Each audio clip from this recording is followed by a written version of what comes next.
গোসল যারা করায় কেউ বলে পায়খানা করে দিছে, কেউ বলে প্রস্রাব করে দিছে, কেউ বলে জিহ্বা বাইরে হয়ে গেছে, চক্ষু দুইটা বড় বড় হয়ে গেছে। এই মরণের যন্ত্রণা আল্লাহ আল্লাহ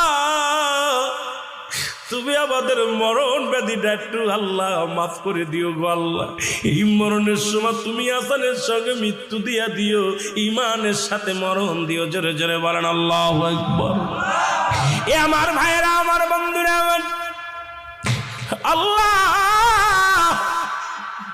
ও আমার আল্লাহ, এই মরণটা যেন এমন ভাবে দাও, এই মরণের সময় যেন কালেমা পড়তে পড়তে মরতে পারি, এই কালেমা যেন নসিব হয়ে যায় আল্লাহ, ইমানের সাথে যেন মৃত্যু হয়। এর 2 নাম্বার বিপদ হলো মানুষের কবর।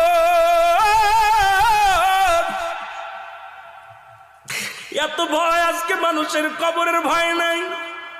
কদিন আগে দেখলাম দাদারে মাটি দিয়া নাতিরা দাদার সঙ্গে সেলফি তোলে কবরে শুয়ে। আরে দুনিয়ার কবরের ভয় যদি কোনো মানুষের থাকতো, দুনিয়ায় ঘুষ খাইতে পারতো না, সুদ খেতে পারতো না। কবরের ভয় যদি কোনো বান্দার অন্তরে থাকতো, জীবনে কোনোদিন দুর্নীতি করতে পারতো না। কবরের ভয় যদি কোনো বান্দার ভিতরে থাকতো, জনে কম দিতে পারতো না।